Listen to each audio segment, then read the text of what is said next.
Hello and welcome to another episode of the Camera Tech Podcast. I'm your host, Kirsten Nutz, and today we're back in another edition of Inside the Studio, because today I'm at Origin Studios in Flondon, just outside of West London, with photographer and creative director Ian Boichat. Hello. Did I pronounce that correctly? That's pretty good. I can live with that. Perfect. Perfect. I was going to go into the French pronunciation of perfect. There you go. Now, we're going to discover exactly what you do in a minute. But first of all, let's talk about this space here, because this is your creative space. You and I have worked in the studio before together, but normally our attention is on the person in front of the camera. What's it like having the cameras turned on you today? I often say this to clients. When we photograph clients, it's not a normal everyday experience to be that side of the camera. And therefore, part of my role as a photographer is to make them feel comfortable, to make them, to make the experience an exciting, pleasurable experience for them, because that will lead to better photographs.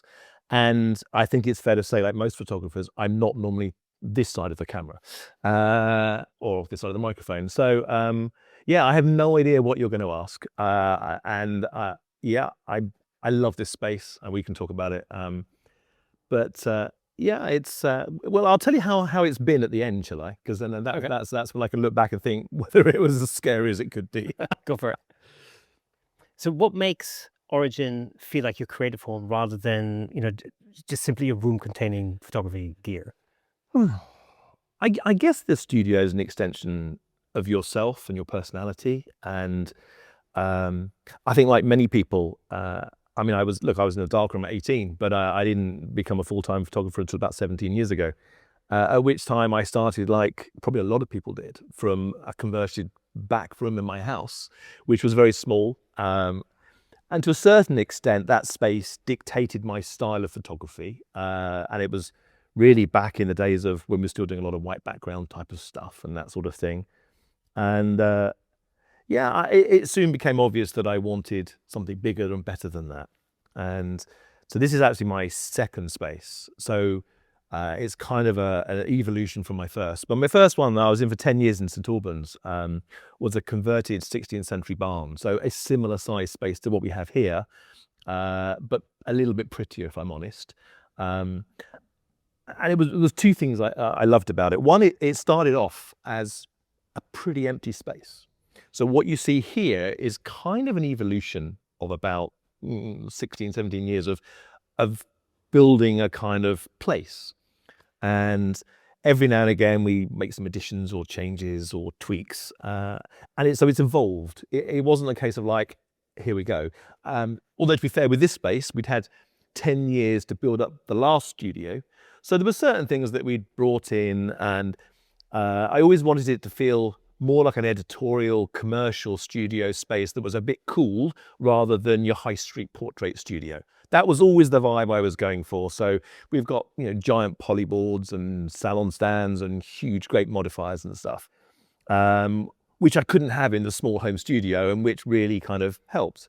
And I think what was interesting when I first moved into a bigger space, and we can talk about how this one came along, but was how it affected my style. Because all of a sudden, I could shoot anything. I could shoot a long way back from the client. I could be up close with the client. I could have big modifiers, small modifiers. And actually, because for a long time, as many people, I said yes to anything because money, right? Yeah. So I shot all sorts of things. And if I needed a certain type of piece of equipment for that shoot, I would buy that piece of equipment for that shoot. We've talked about something this morning. And so it kind of grew, and then I would go out of my way then to also add interesting props, things that didn't look tacky. I just didn't want it to look tacky. I wanted the place to feel cool and kind of curated, and that was kind of the look. And so I suppose in a way I had a head start, because when I moved in here 4.5 years ago or whatever, when I moved from my last place, I kind of brought a lot of the same stuff with you. And it's like when you move house, you take all your furniture and your pictures and your rugs, you take them all with you and you put them into your new place, and all of a sudden your new place looks very much like your old place. So to a certain extent that happened here. But then when I moved in here, there were certain things I had to do differently. There was no beautiful polished concrete floor. So I went out and I bought tons of rugs because I certainly couldn't afford to put a nice polished concrete floor in. These are all nice recycled plastic rugs, actually. I really like them, but they're printed and they add a kind of really nice vibe. And it kind of is not the sort of thing you would necessarily think to do. I did it to cover up the floor, but it actually helped create the vibe of the place. The old sofas and things. I mean, I've got so many sofas and chairs and props that occasionally make it into shoots, but it's kind of, it just makes it a nice place to chill and a nice place for clients to come in. And I guess what I'm looking for, when people walk in the door, I would say 9 out of 10 say, oh my God, I wasn't expecting this. This is so cool. That is the line I get from probably 9 out of 10 clients, whether it's for a dog shoot or for a family shoot or whatever it might be. And it instantly makes them feel, oh my God, this is going to be great. Because I think up to now, and we've discussed this, I haven't really shown too much of the inside of the studio. There's a few photos on the website, but I kind of like that surprise feeling when people walk in. And very often I'll have the door to the reception area closed. So they'll walk in and think, oh yeah, this is nice. And I'll open the door to this space that we're in now. And they will look at it and go, oh, wow, I really wasn't expecting this. And it just helps people kind of have a better experience. Because I think these days, especially when there are many different ways to create a photograph with your phone, with AI and that sort of stuff, for me, the experience of the shoot is as much of it as the actual shoot itself. I think what I really like about your studio is the fact that, you've got these two separated spaces almost. And you've got the reception area, you come in, it looks very cozy, very comfortable, very nice, it's lit very well, and then, like I said, you open these double doors into the actual shooting space. And this space, it's like, it's a working studio. It just feels like you're crafting art in here. And I think that's the thing. So rather than being like super polished or whatever, it actually feels like work's going on in here. And I think that's something that really reflects in the client experience, because you really feel like you've actually created something together rather than you just stood in front of, a camera in front of a few lights. Yeah. And I think that's what makes this studio so different from a lot of studios that I've seen, where everything is just super luxuriously perfect. And I wish it was a bit more luxurious in places, I'll be honest. okay, yeah, heating would be good. But, It's heating, it's just very loud and expensive. yeah, that's the thing. But it's such a great space, What can you create in a studio like this that you couldn't create in a home studio? So, as many people know, my studio is very small. It's at home. I do a lot of the stuff that I do at home, which I always say it's great in one sense because limitations just force you to be more creative. But there are also things that I can't do. What was the main thing for you when you first opened up into a bigger studio? What was the first thing that you realized that, wow, now I can do this? Gosh, I mean, lots of things. I mean, I can give some examples. In my last studio, we did a lot of aerial artists, who literally strung them from the ceiling in hoops on silks. We shot that. We had, I think the largest family shoot I did was 27 people on set at the same time. Clearly something that would have been impossible at home.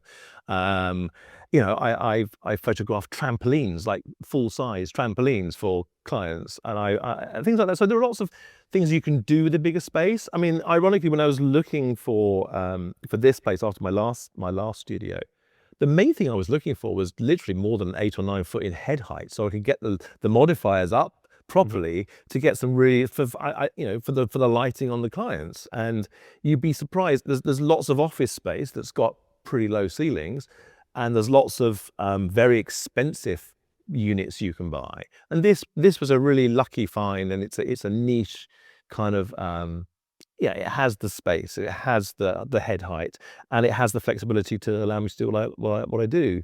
And I think the flexibility is the biggest thing, and also the biggest challenge, because when you've got the flexibility to shoot, as I said before, from any distance and with any kind of lighting, then create, your style isn't then created by conscripted sort of your environment.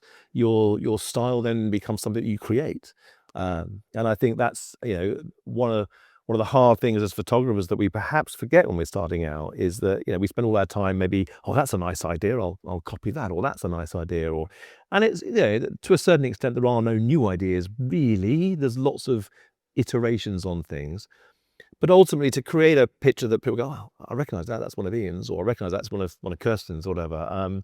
That's kind of the goal, really. And I think it's only with some genres, I think I'm getting there.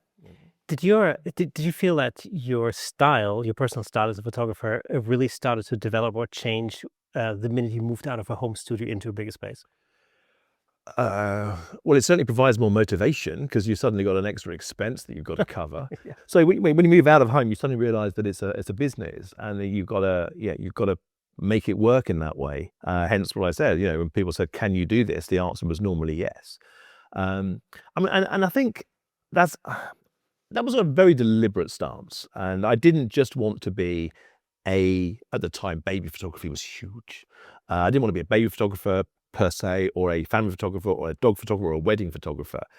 I really wanted to kind of experience many different things. And then I think my idea was eventually I'll kind of niche down perhaps into something, because all the marketing advice told me that was the best way to create, you're known for this, or you're known for that, whatever. And yeah, I kind of carried on just saying yes to stuff because it stopped me getting bored, if I'm completely honest, and it also meant that I kept having to be creative, because I think one of the dangers is you create a certain style or a certain look or a certain kind of photograph that you become well known for.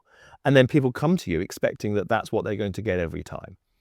And if they come to get that from you every time and you're doing the same thing, then I think that can become quite almost still stunting in terms of your growth, whatever. So I guess the way I counter that now, what I try and do is people come to me for a certain type of dog photograph, for example, normally, or they'll see my work and they'll say, we love that, that's great.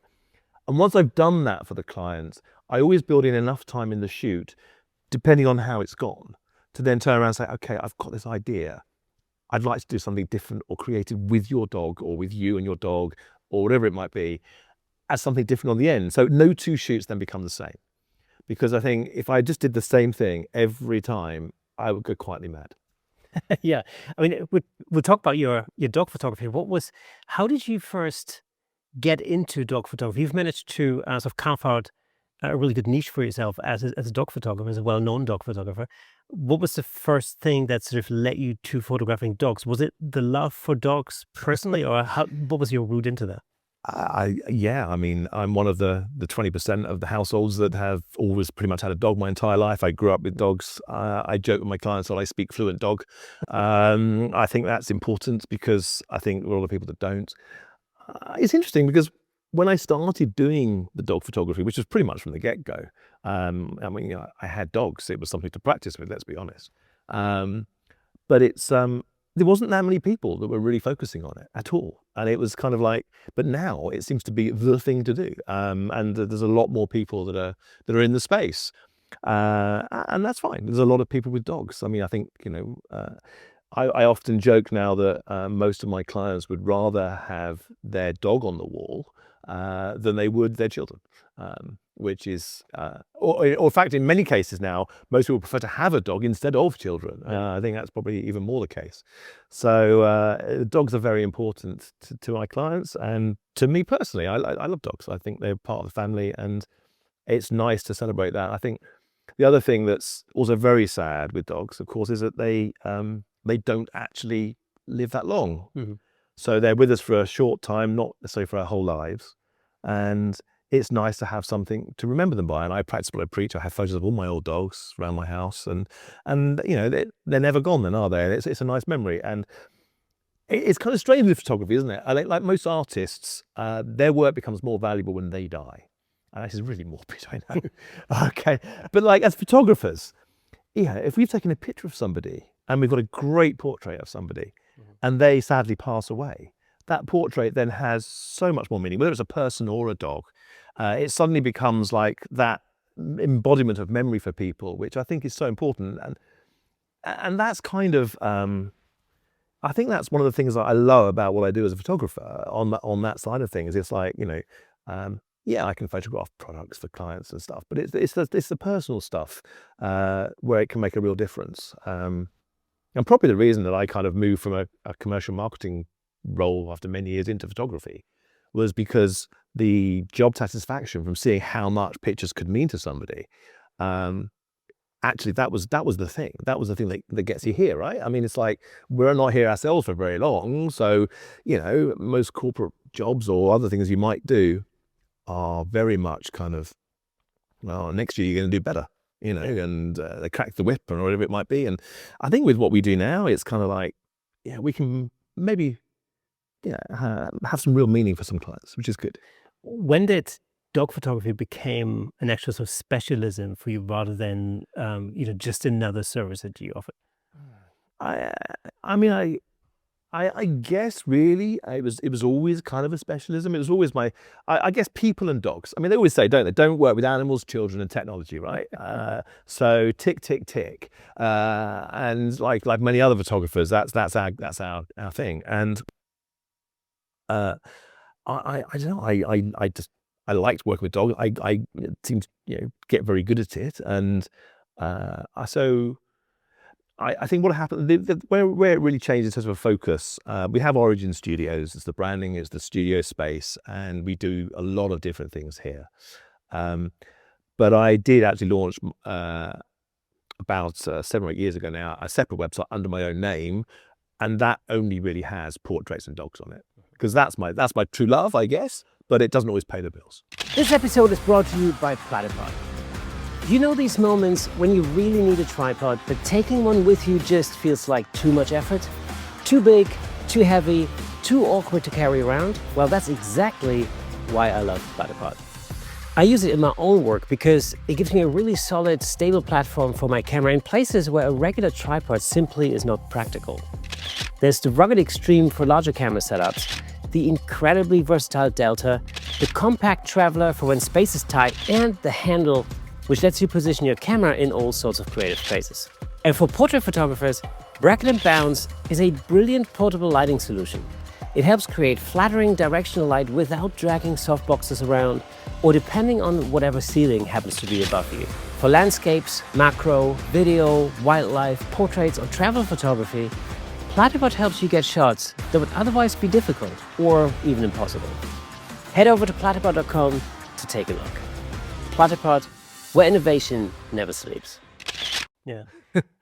What makes photographing a dog, and this is really for anybody watching or listening who maybe has a dog or has thought about photographing dogs. Yeah. What is it that makes photographing dogs so fundamentally different from photographing humans? Well, for a start, they don't normally understand what you're saying. I mean, yes, I said I speak fluent dog. I can make a dog do most things, and body language and everything else does tell a big story. I think it's because, here's the thing, right?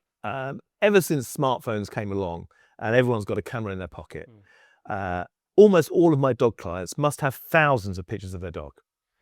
And I would say 90% of them are taken standing up, looking down on the dog, or they're just a snap, or it's blurry, or it's out of focus, or it's like, they don't spend the time they just sort of got the photo, and they've got thousands of those photos. So I have a role where I want to make that dog look amazing. I want to make that dog, look like we have portraits of people that would make them look great. I want to make that dog look great, so that maybe it's, and bring out the character of the dog as well, because I think, again, some dogs are fun and playful and all the rest of it, and others are more serious. Some of them are more, and they've all got a story. And I guess I don't think people do a very good job of taking pictures of their own dogs. I think, and I think it's a lot easier with people, because you can just say, stand there, and you can take the pictures. And retouching now is a little bit easier than it was. But I mean, if I tell you, I've had dogs where I've retouched 400 bits of sand off the front of the dog because, I wanted that dog to just look amazing, but look completely natural and authentic. So, it's kind of, I think it's something that people find hard to do themselves. And also there's some fun to be had with dogs as well. And it's not as easy, even for people like us that have got, I have tons of patience. I always say to my clients, I've got more patience than you. I'm never going to get upset with your children or with your dog or anything. there's a, I don't know if you can see it on the camera for those of you who are watching, but there's a portrait back there of a dog, and he came into the studio, amazing bouncy dog, quite a young dog. Bounced all around the studio space. And I'm normally pretty good at getting dogs to do exactly what I want. But for that particular shot, I needed him to be in exactly one spot with 3-point lighting, really close, beautifully kind of getting that dog to look amazing. And in the hour he was in my studio, he was in that exact spot for about 4 minutes. Yeah. And I got a series of beautiful headshots from that. That the client was absolutely delighted with. And, and other times, the dog will come in and pose beautifully and you're done in 15 minutes or whatever, and you've taken lots of pictures because the dog's just great. I don't know, but I think it's a challenge. Is there any difference in lighting? You mentioned 3-point lighting. Is there a difference in the way you have to light dogs compared to humans, or is it by and large the same thing? I think the hardest thing I find with a lot of dogs is that you'll have a large dynamic range. So a lot of dogs will be black and white. So you have absolute white, absolute black, and you've also got to, you really want to show the detail in the fur and the nose, and you really ideally want to get the distance from the nose and the eyes sharply in focus, and that's a challenge for a small studio because you're too close, and it's very hard sometimes to get that sort of focus. So is it a challenge? I think. Coming back to that dog, I was making life difficult for myself trying to do that. 3-point lighting on a dog that wouldn't keep still. I use it as an example to make people smile.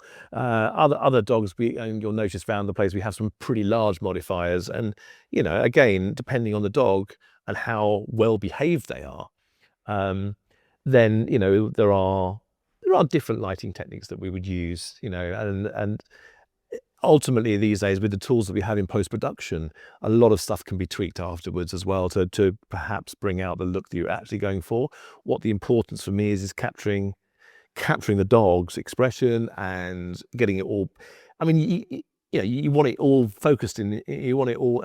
Cameras these days are great. They focus on the eye automatically sometimes now. Some brands of cameras, even animal eyes. Some of them now, which is a huge improvement on where it was. Yeah.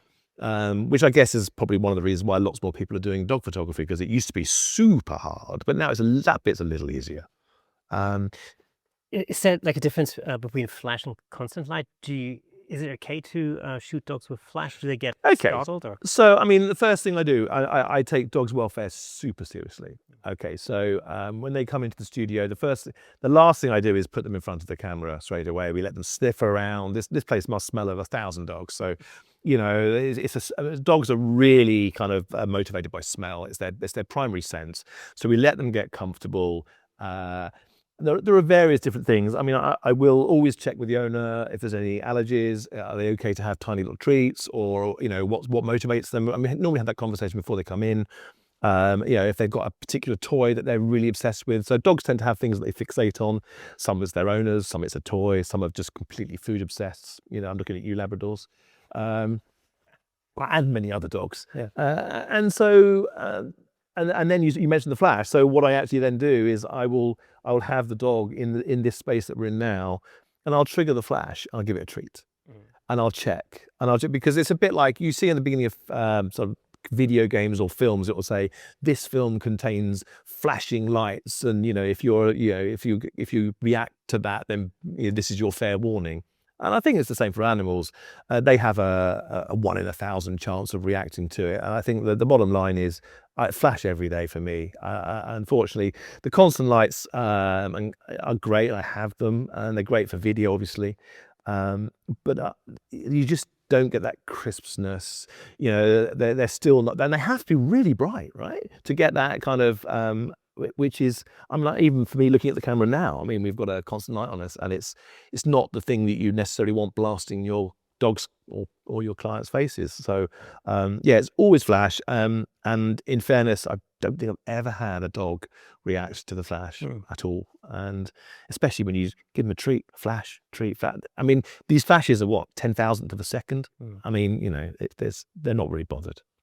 How much of a dog photo session or portrait session it's actually about sort of managing or reassuring the owner rather than the dog? I think it depends on the owner. And I think it's very true that dogs inherit the characteristics of their owners. Yeah. Okay, so if you've got a really calm, chilled owner, chances are it'll be a really calm, chilled dog. If you've got an owner that's really anxious and nervous, very often it follows you've got an anxious and nervous dog, because they learn these personality traits from us. And different breeds of dogs obviously work in different ways. And as I say, some dogs will be amazing, and they'll just you sit them there and they'll follow you whatever you want to do. You can direct them, you can sit, stand, lay, spin around, jump in the air, whatever it is you're asking the dog to do. And others won't. Yeah. I think that's probably the best way to put it.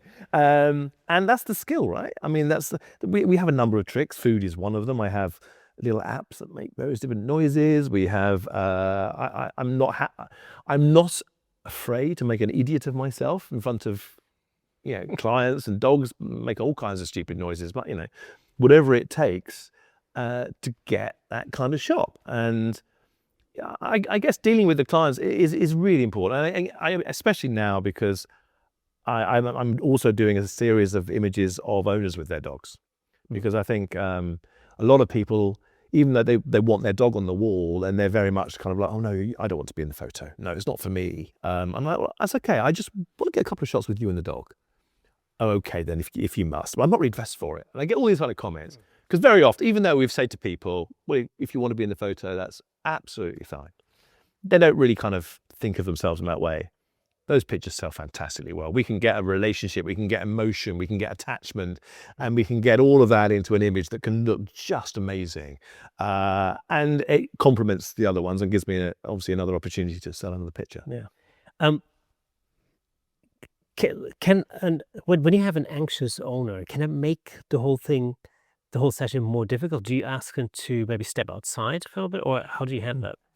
Okay, so yeah, there are times when actually, for example, if the owner is particularly concerned,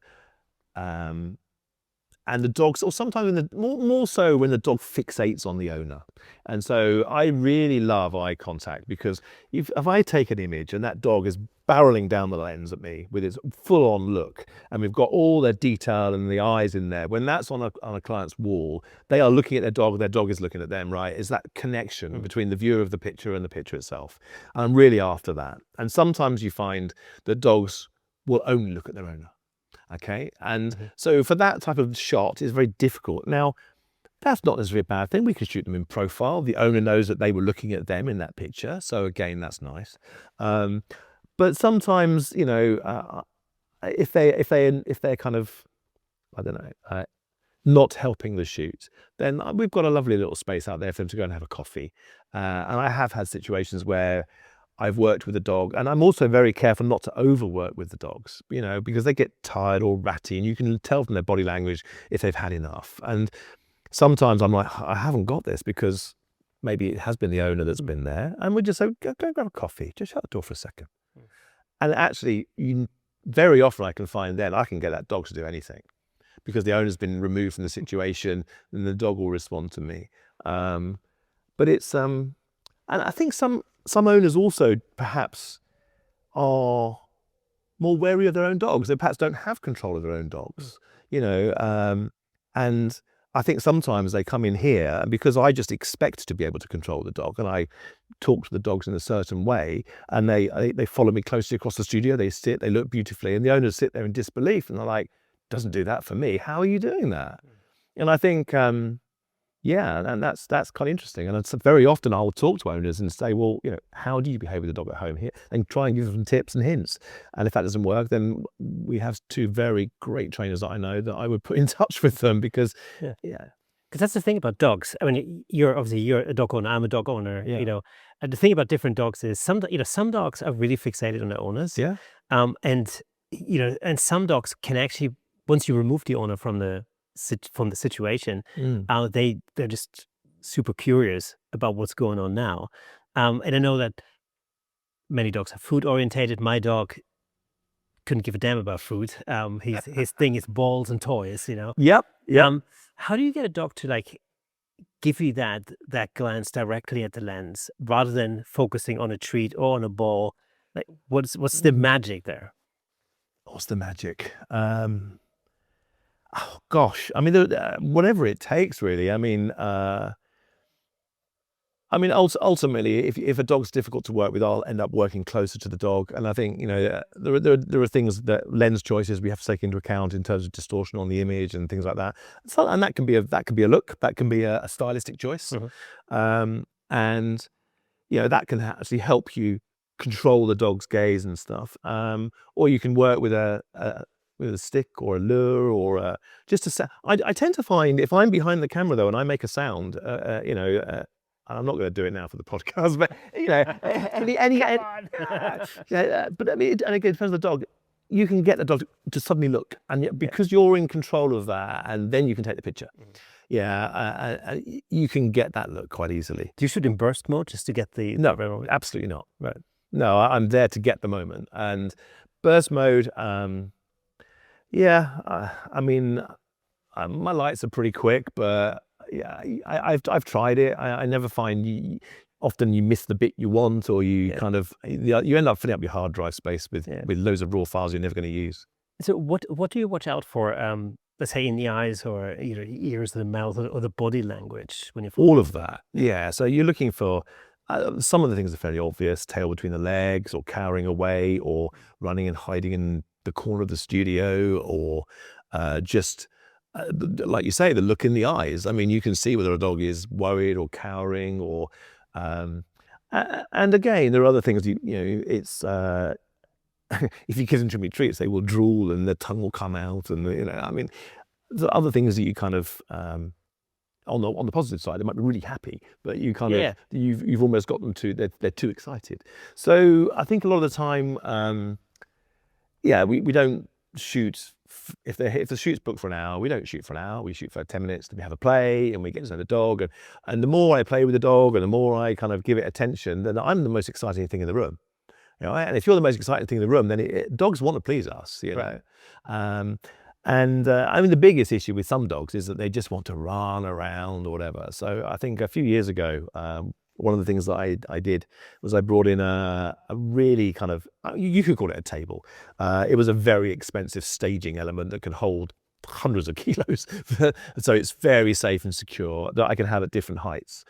And I now very often will put the dog on this space, and it's they're perfectly safe. It's it's safe for them to jump down if they want to, but it just makes them think twice.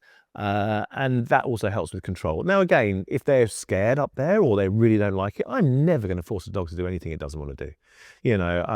That's not how.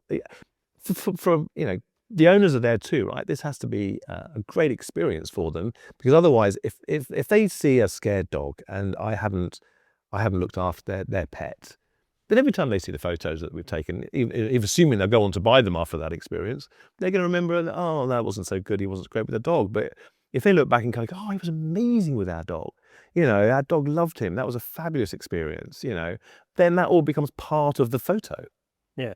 So, I mean, it seems like really one of the main contributing factors is really time, just to give the dog time to get used to the environment. Absolutely. Yeah. And also the other thing I would say there in terms of time is, in terms of prep, so have your first shot set up, the lights all in place. With humans, very often I'll joke and I'll get someone in front and we'll just set the lights around them. But for a dog, I will try and actually have that first shot absolutely metered out right how I want it, and I'll get them up there and I'll get that shot. And sometimes with some animals, if you don't get more than one or two shots from them, you've got that first shot normally.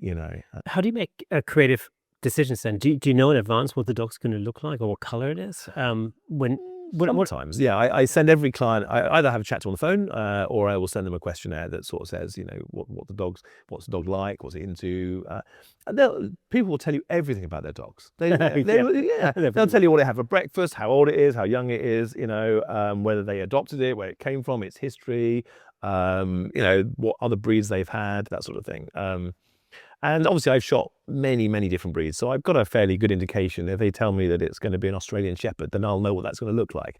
If they tell me it's going to be, a Bulldog or whatever it might be. And there are certain breeds that we see, let's be honest, a lot more than others. Normally breeds ending in poo, cockapoos and cavapoos, and there's a lot of those around at the moment. So again, we will find out what sort of colour it is, but I've got a pretty good idea what's coming into the studio. Not always. Yeah. So, yeah, I mean, but in general, it doesn't... while some breeds will have a trait, actually what you're going to find is it's the dog. So you could have 3 or 4 Labradors that come in, and they could all be completely different. So, you know, they're not always going to be of a type just because they are of a breed. And in fact, actually, the owner probably has more impact on how the dog is going to be and behave than anything else. What's generally sort of the easiest breed to shoot, if there's such thing? Dogs that will stay still. Right. That's not my dog. No. I mean, oh gosh. I guess. I don't know. I mean, I like dogs of all shapes and sizes. I mean, well, I don't know. I particularly like it when someone brings a dog I've not seen before. Right. You know, I mean, because then I get it's even more exciting and more, more dopamine. Yeah. As what can I do with this? I don't think it matters. Yeah. I don't think it matters. A bit like people, right? You don't kind of what's your favourite type of person. I mean, Yeah. Oh, yeah. you know, I mean, I'm pretty open-minded on that. I mean, are there certain breeds that are like, let's say, like, for instance, like golden retrievers? Are they, there's certain breeds that are a little bit more chilled out compared to that Cocker Spaniel. My dog's a Cocker Spaniel, a working Cocker, and he also has ADHD, so he will never sit still for longer than a second. yeah. So I'm going to just. Oh, that's weird, right? Because I would actually say that Spaniels are some of the best dogs to photograph. Okay. Because they are intelligent. They will take commands. Well, the ones I photographed quite a lot, especially working Cockers that are used to work, you know, they're actually really good. And collies, again, brilliant to work with.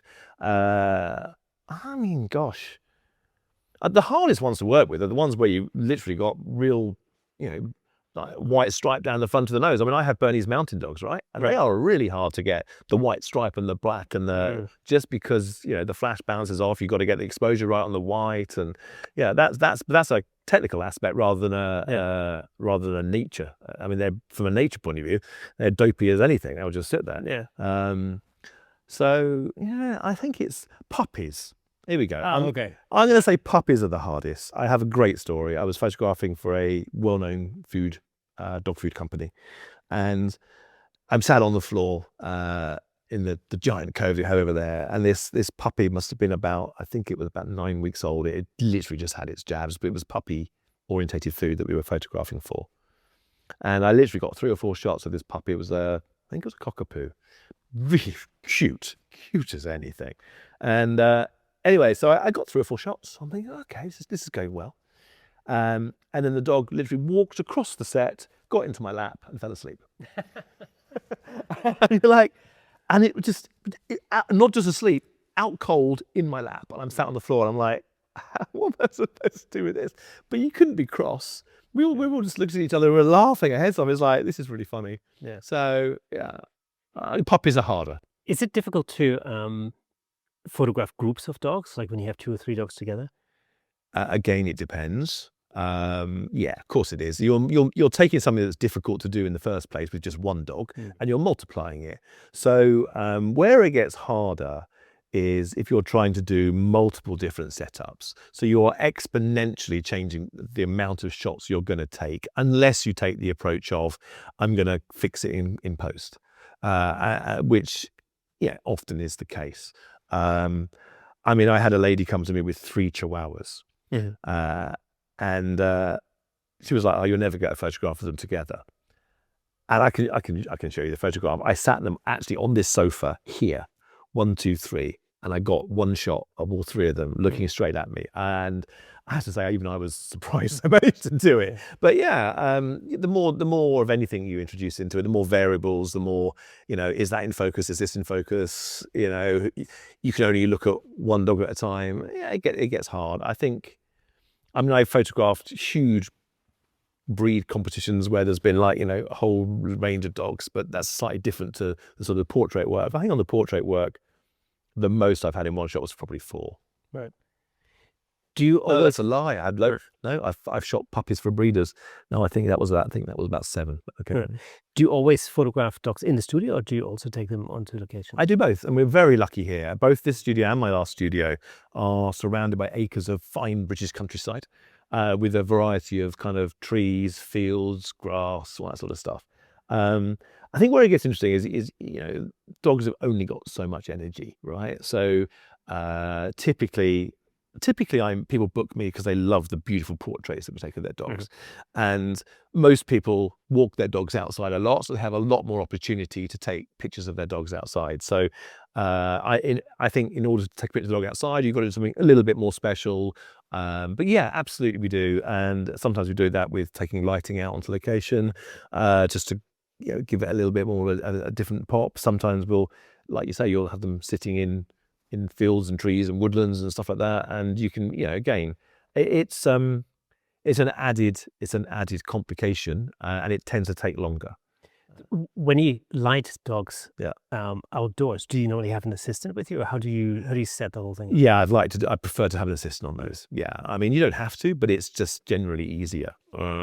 Because the same works, if you can find a nice spot and you can set the lights up and you can get the dogs to sit there. But I think outside, again, we have to take dogs' welfare into consideration as well. So very often they'll be on the lead outside, or and then we'll remove that in post. So not always, depends on the dog. Whereas in the studio, we're very much we don't tend to worry about that unless they're a dog that will not be controlled any other way. Your dog work, when I look at your dog images, it seems to sort of occupy like two visual worlds almost. You have the painterly style, like the painterly portrait style, and then the bright, the playful concepts. Do you recognize that? Absolutely. Yeah, I do. In fact, I would say the painterly style was probably my original success in the area. That was what I was predominantly known for.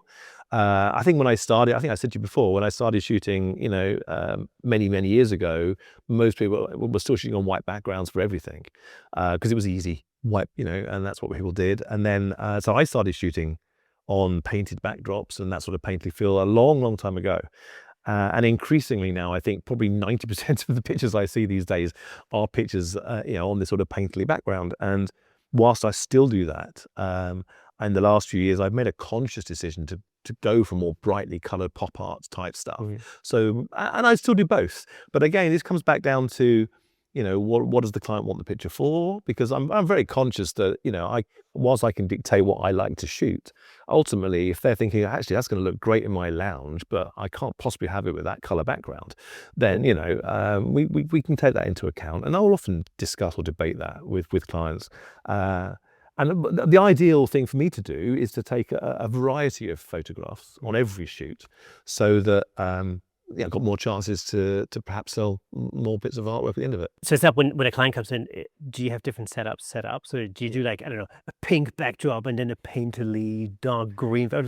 One of the advantages of having this much space is I can have 2 or 3 things set up prior to them coming in. And so absolutely, we have a painterly set behind the camera there. We have a huge cove over here, which is great for all kinds of things. And again, and then I think probably somewhere in the back in the distance there's a whole load of different coloured backgrounds.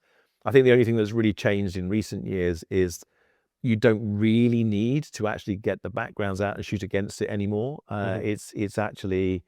It's great for the experience with the client in the studio, and perhaps you would get one coloured background out. But if they turn around and said, actually, I prefer it in a different colour, I think people don't, it's easy to change that colour in post-production and create a piece of artwork for the clients that they're going to love. That might not necessarily have been the colour you shot it on. So if you know that you're going to change the colour later on in post, what's your go-to backdrop to shoot against it? Is it medium grey? Is it white? Like what is it you shoot against? Gosh. I think the answer is if it's going to be a light background, a light colour, then I'd probably shoot it on the cove that's white behind you there, and light it to a light grey. That seems to be a relatively easy change. If it was going to be, I think if you're looking at putting any different background behind a picture, this still holds true, despite whatever bit of software magic you're using right now. If the original background is dark and you're wanting to replace it with a dark a dark background, that's great. If you want to replace that dark background with a light background, then that gets harder in terms of reflected light onto the subject. It doesn't necessarily composite quite as well. So if you're looking to put it onto a lighter background, again, I think it's important to have a shot with a light background behind, just so that the composite, it has to look seamless. It has to look authentic. And it mustn't look cut out. And I think the technology has come a long way to help that in recent years. Does it matter whether it's a light gray, or could you be shooting, let's say, against a light blue and then change it to pink? Would that still look realistic, or do you prefer to keep it neutral? I don't think that much about it. I'm gonna be honest with you. Yeah. I mean, if I'm gonna stick a color down there, then it's blue is quite a nice one to shoot against. I mean, it depends on the dogs. I mean, lots of dogs are in the brown and orange kind of tonality. So, in true Hollywood style, you get a contrast separation with like an orange and a blue kind of. So that can sometimes help with separation of the background to the subject. I probably wouldn't use a color that was too similar to the dog unless I was looking to keep that as the main color. So it could be that we were going for a tonal, so kind of like a beige kind of colored dog with a beige kind of color background. Then I've got one of those, and that can look really good. So yeah, and often, to be honest, I will probably start with the portrait. We'll head down, have a rest, and we have a coffee maybe, and have a bit of fun with the dog. And then, to be honest, I'll probably ask the client, what color you got in your room? And if they'll turn around and say, oh yeah, I've got this room. It's whatever color it is. Oh well, do you reckon one of those colors will go well? And you look at the dog and you sort of think, well, is a neon green backdrop going to look particularly good with this dog? Chances are it's not. It'll detract from the dog. So the dog's the star, the dog's the star. So the backdrop is really just a kind of somewhere to make it sit. One of the things that I find really difficult to do is to shoot dogs that are really dark in color. You don't have like a black coat. Okay. How do you get that detail and contrast in the coat when you have a dog that's really jet black? Okay, so that comes down to lighting.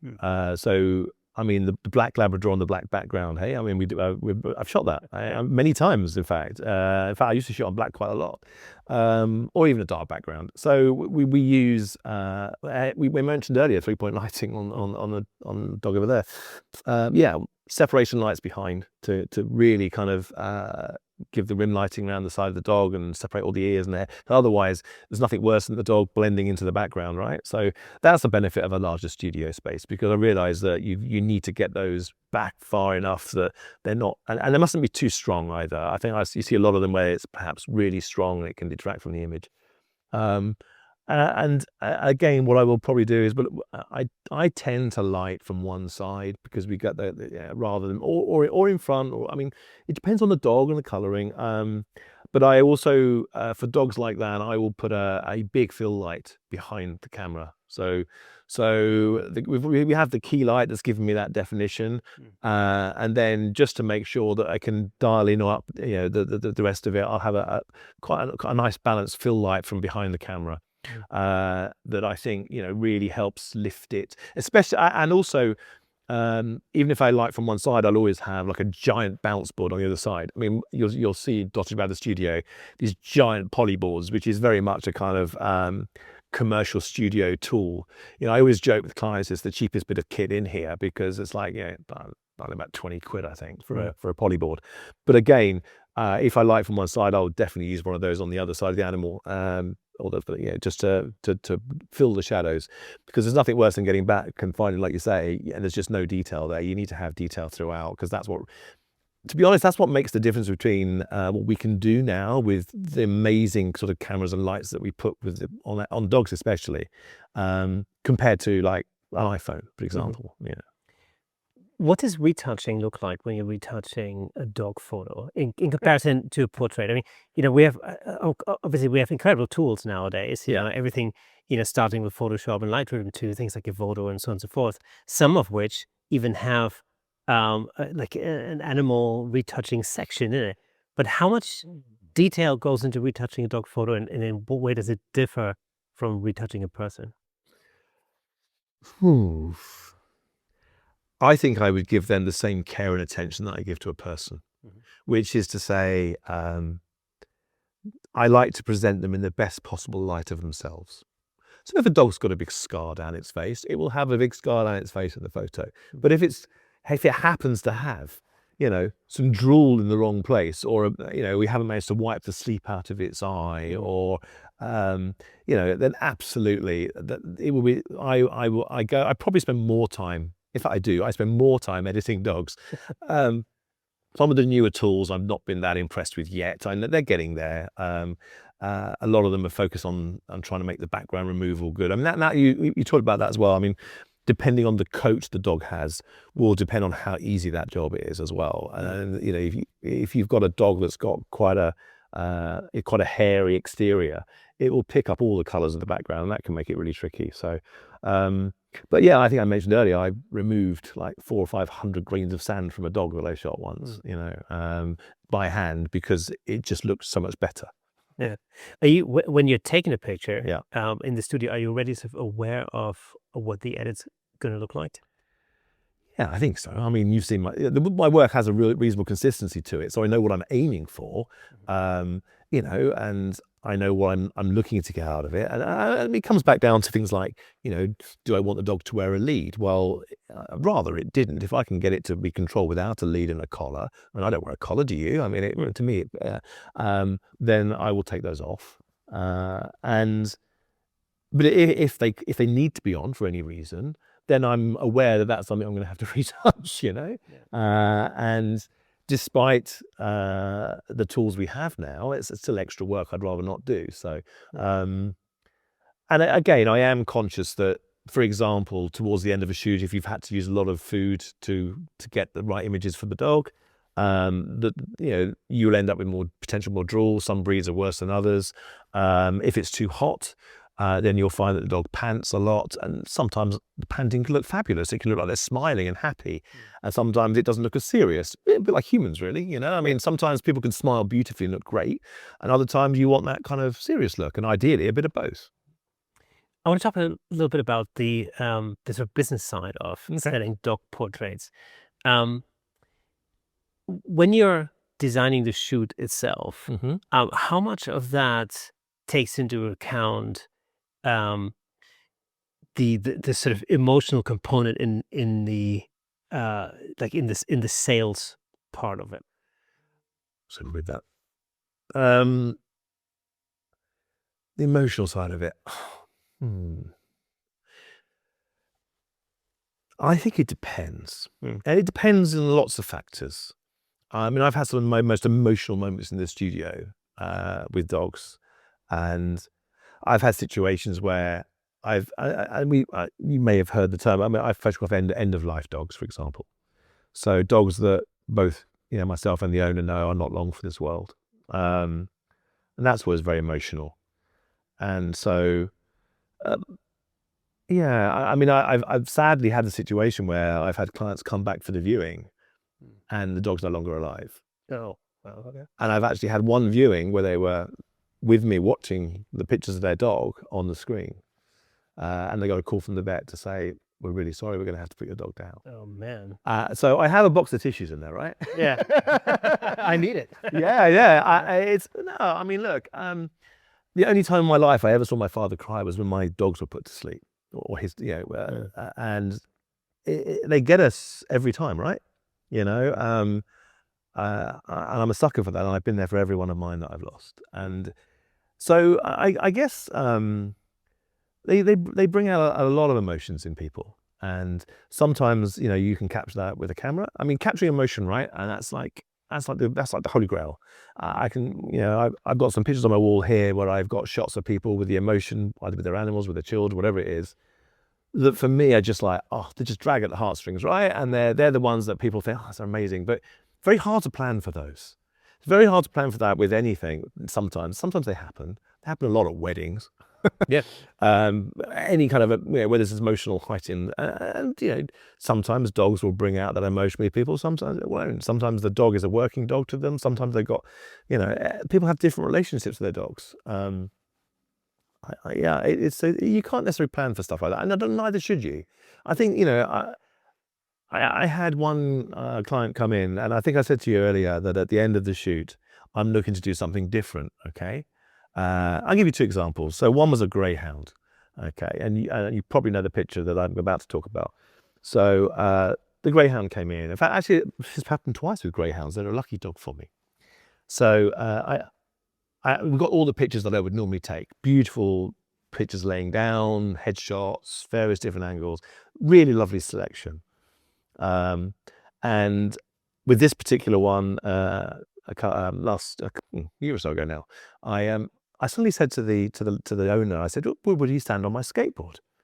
And she's like, "Well, I don't know." So being the idiot that I am, I've got quite a large skateboard in the corner of my studio because I'm still a kid, like we all are inside, right? And I put the skateboard in the studio on the floor in the set, and this dog just stood on it. It walked onto the skateboard and it stood there. Didn't look amazingly happy about it, I'll be honest. It looked a little, it looked a bit tentative, but it stood there beautifully.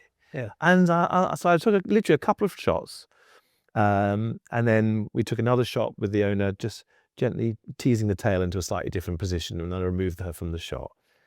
And I won, as you know, International Dog Photographer of the Year for that shot. So, at the end of every shoot, and I have done for quite some time now, I try and do something that's special and different and potentially related to the dog. Now, obviously, that particular picture was called the evolution of greyhound racing, because greyhounds are known for racing. And this was something that could obviously be a different way for a dog to race. And that was kind of my mentality. And I've had other situations where dogs maybe, I had one dog, beautiful dog, who was had this toy. It was a stuffed frog, or whatever it was, strangest thing, right? But he loved this frog. So we sat the dog in the middle of the studio over there, whilst his family took turns to throw this frog at him about 30 or 40 times, and they didn't quite understand what I was doing. They kind of had an idea, and then I took everything that they'd done in that whole piece, and I composited it into one image of the dog sat there with the frog in its mouth. And then about 20 of these frogs, all raining frogs, Right. all around the dog. Just to do something different, but it was his toy. It was personal to him. It was a little bit creative. Not something I'd done before. I've done it once more with a ball since then, but a similar kind of thing. But it was quite nice to do something that was different and special for that particular dog. And it then had that personal, oh, wow, that's his favorite toy, And so and I kind of like that sort of spontaneity. I think that's spontaneity. I didn't really plan that. It just kind of happened both times. And I got lucky. Now, you also photograph cats. How different is it to photograph cats compared to dogs? Okay, so years ago I said that I started photographing dogs and not many people seemed to be photographing them. So a few years ago I did some cat portraiture. And cats are very different to dogs. I speak fluent dog. I can get dogs to do most things. Cats, less so. I think cats are a little bit more independent from us humans than dogs. Yeah. I think just by their very nature. But about the same number of people have cats as have dogs, and they feel the same way about their cats as the people feel about their dogs. And I did a number of beautiful portraits of cats, exactly the same way I would do dogs. Bringing out all the fur and sitting there and everything else, and they were great. And I kind of didn't really market it, but occasionally people would say, "Oh, you photograph cats?"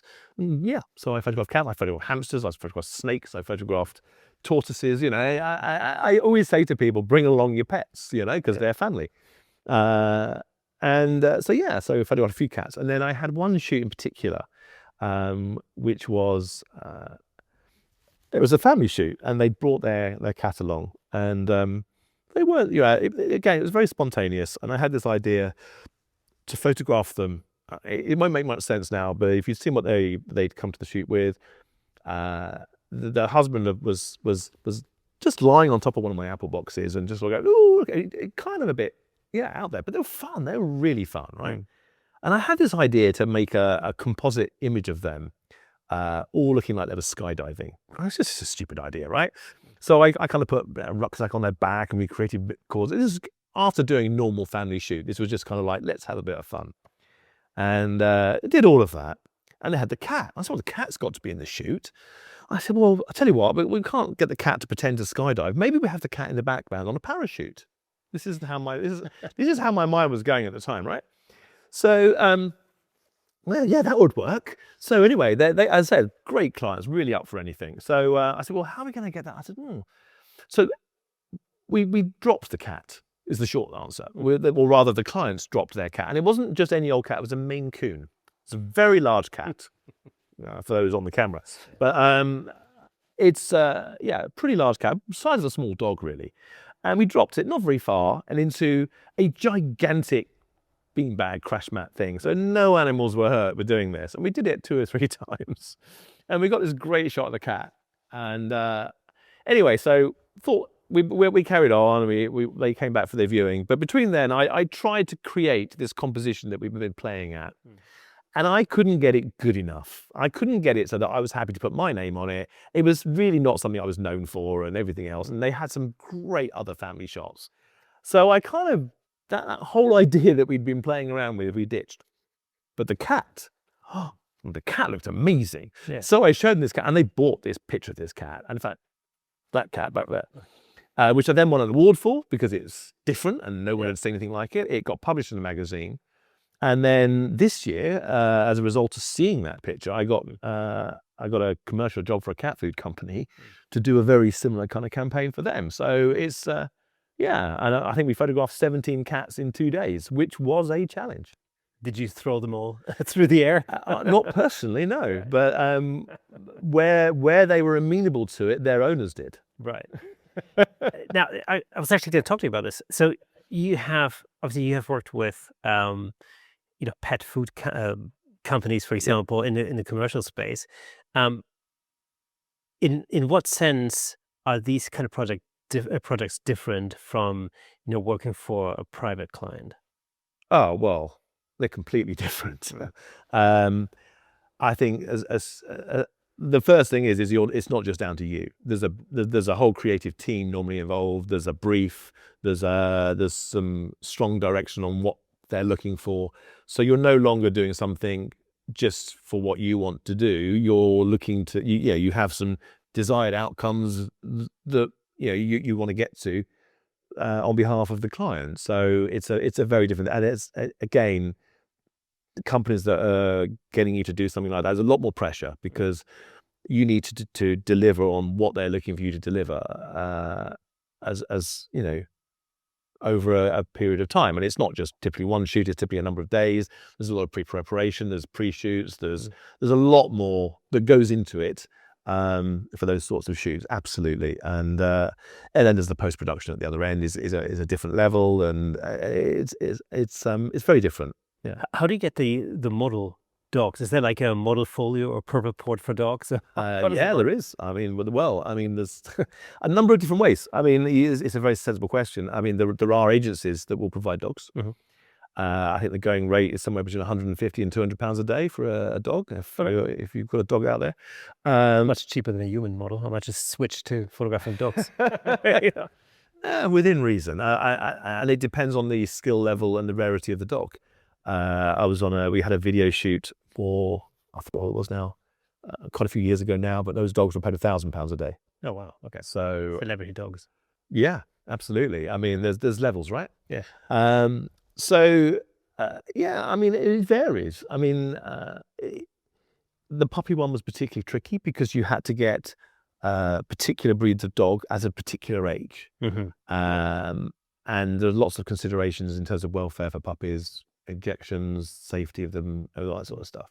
So that was tricky. So we did lots of shout outs and because you can't go to an agency and say, have you got a puppy? Because I mean, the chances are they won't have. Yeah. And so we went out there and we found a lot of owners that had puppies that were happy to be used, and they weren't all cooperative. So again, you have to build that into it. So you think, let's, for argument's sake, so the client wants 6 different dogs and 6 different images, you're photographing 10 because you know some of them will not play ball, if not more. Yeah, so it becomes more logistical. You need people on hand. Typically, rather than being just you, the client, and the dog in the studio, you will have art directors, creative directors. You will have someone from the client side, maybe someone from the agency side, and they'll all be paying a little bit of attention sometimes, or a lot of attention, and sometimes it's everyone wants us to sort of have a hand in it, and other times they'll be sat in the green room, on the laptops and stuff. So it does vary completely. But ultimately, it's great that that's come out of this, because I did commercial work anyway, and I think my whole kind of photography world is probably split down the middle between commercial work and work for normal people.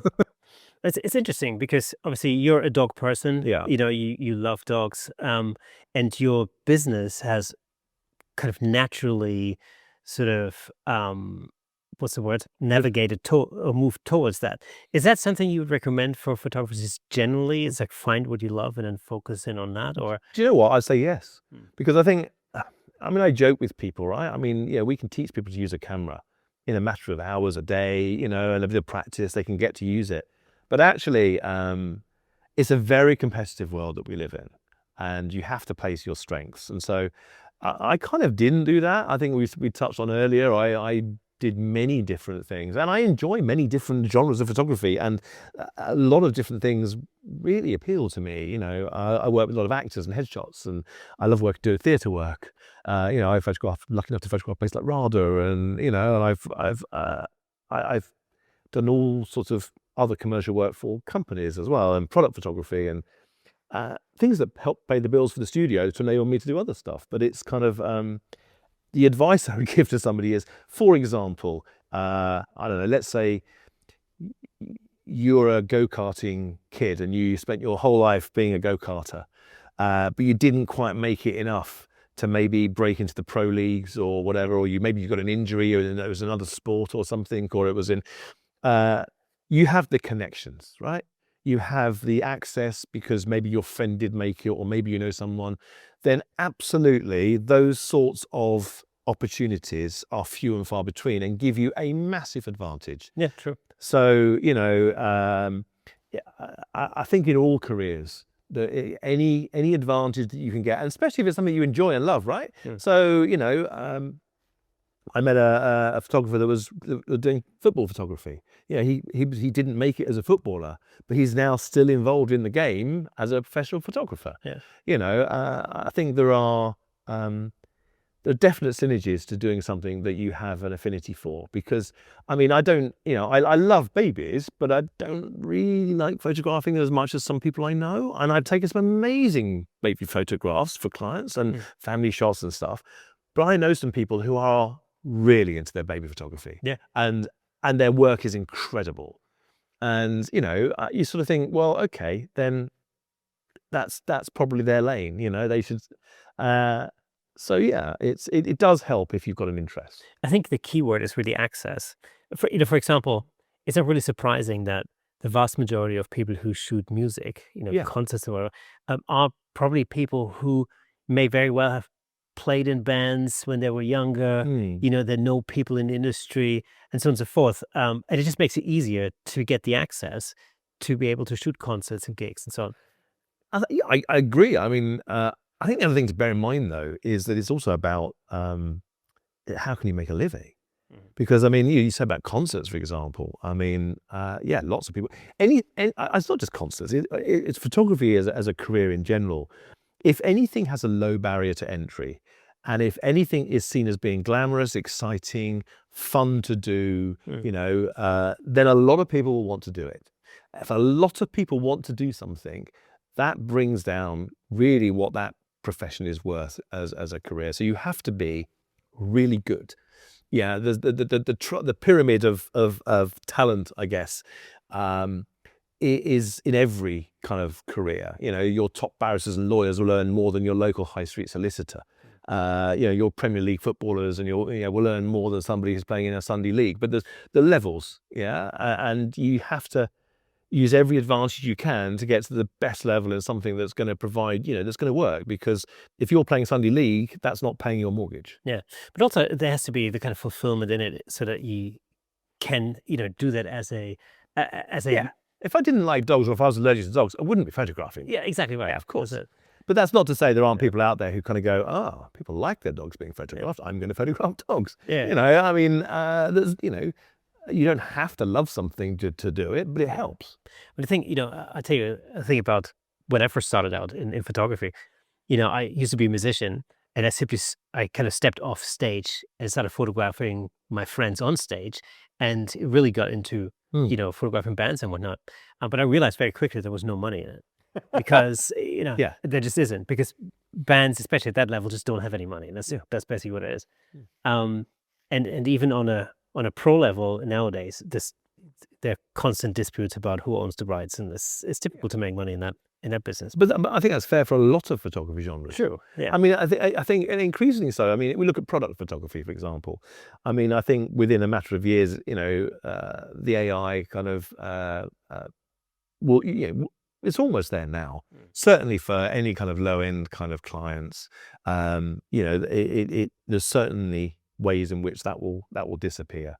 And that's why I think, if we can photograph, authentic moments of families, of dogs, of things that, if you try and touch up a dog or a person with AI, to a certain extent still, it will change them, or it's not real, or it's getting better. But it's kind of, that's why I said to you before, very early on, it's the whole experience. Yeah. It's the whole kind of like, oh my gosh, we had a fabulous shoot, it was really good, it was a great day. And then that becomes part of what you've created for that client. So, Ian, for anybody who's thinking about getting into dog photography, now, what would be your top bit of advice? I mean, you know what? It's interesting. I mean, let's take it back from that. Anyone thinking of getting into photography, that I'd probably think twice about, if I'm honest. I mean, as a career, it's not quite the place it was, I think, for up and coming people. And that's not to say if it's your dream and your passion, you want to do it. Absolutely. There's no reason why anyone can't do it. I guess just practice. Get out there. I had a girl come to me on one of my work experiences. She wanted to become a concert photographer, and I asked her. I said, "How many concerts have you photographed?" "One," she said. "Okay. Do you think that's something you could really base a career choice on?" And so I don't think I'm being unfair to her by saying that. And so, much like I did when I started photography, I photographed lots of things, and what was it that I found I was good at? What was it that I had an edge on? What was it that I enjoyed doing? And it was people and dogs. And people I loved because I love meeting lots of different people and hearing their stories and trying to convey their character in a portrait that means something. It's not just a kind of like grip and grin type thing, that it's something that kind of has a bit of character or a bit of something about it, a bit of weight or a bit of, or even a bit of levity or a bit of joy or whatever it might be. And I guess that kind of, that's what I enjoy about what I do. But getting into it, I would say, just make sure you've got some money behind you. That's a good idea. I'm not even kidding. Yeah. Everything you buy for photography is expensive, right? Yeah. And it's a tough world. Yeah, I mean, you've only got to. I mean, there's if you're the local Facebook groups, for example, someone says, "Oh, does anyone know a dog photographer?" And there'll be 30 or 40 people in my local area apparently that are dog photographers, and some of them are good. Some of them are just starting out, and you've all got to start somewhere. And there are a lot of dogs, So I think people think photography is all about the photography, and I think when you move from being someone who likes photography as a hobby or as a passion, and you move into a career, what you realize is that actually photography is a business, and it's very different. And I probably only spend, and I'm not sure about yourself, but I probably only spend about 20%, if I'm lucky, of my time actually behind the camera taking pictures. Yeah. And a lot of what you do it's the marketing, it's the accounting, it's the following up with clients. It's there's filing your taxes, whatever it might be. There's so much other stuff to do. Editing, and sure, you can outsource some of that. And I have done with some things, and I haven't with others. I haven't outsourced the editing because, to me, that's all part of the creation of the final piece, and I don't want to give that up. Yeah. So. And I think that's the thing, depending on what kind of volume you shoot at. Yeah. But you're absolutely right. It's when something turns from a hobby into into a business, then all of a sudden all the business things become super important, because without the business things, you just won't have a product that you can sell, and then you're gonna have to sell it somehow. So and that's where it becomes interesting, because you're right. I don't shoot volume, so therefore I'm not the cheapest photographer. I mean, I've won quite a lot of awards for my photography, and particularly for the dog photography, been very successful, which proves more to me and to clients. I mean, some clients value that sort of thing because but it proves to me that I'm doing something right amongst my peers, which I value. I don't rush the shoots. I know some studios will run a situation where they literally have back to back to back to back shoots. They'll outsource all the editing. They anything the quality needs to be about here for people to buy it, and it's a volume, and they turn it over, and they market the heck out of getting bums on seats or dogs on chairs and tables, or whatever it is you're going to do. And that's their business model. And I guess I approach this from a starving artist model, which is kind of like, I want to produce my best work for every client that comes to the door. I want them to, I want them to have an amazing experience. I don't want them to feel rushed. I want every picture to be amazing.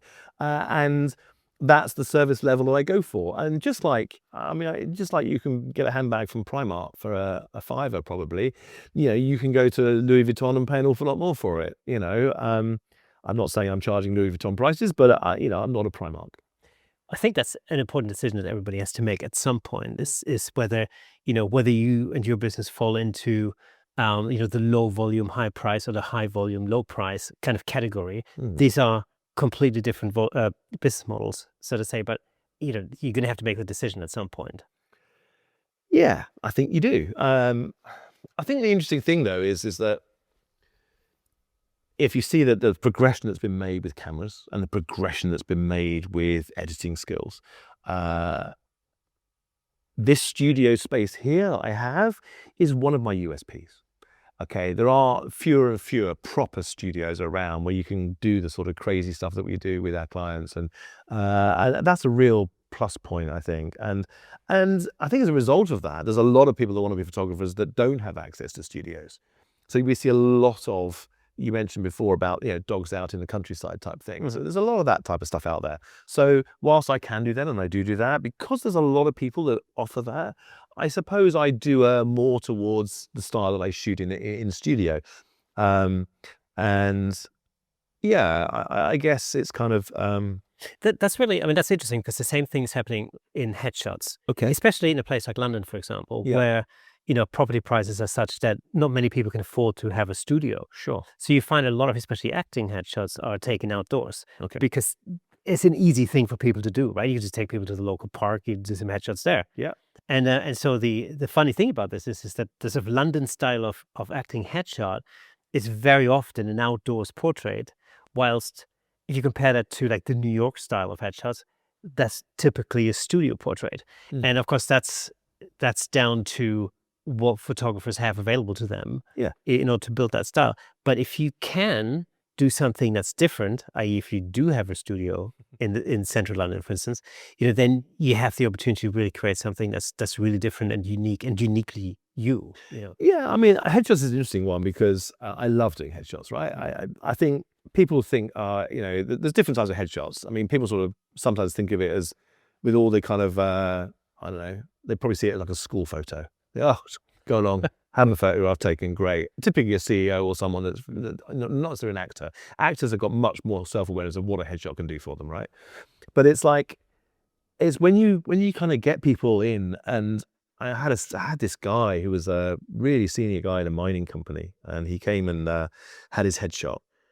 And I mean, he went away. He couldn't believe the difference I could make to him by how I posed him, how I lit him, how I talked to him, he came in thinking, that's me, I'm going to get my shot. Like, and he went away, he said, oh, that was just an incredible experience.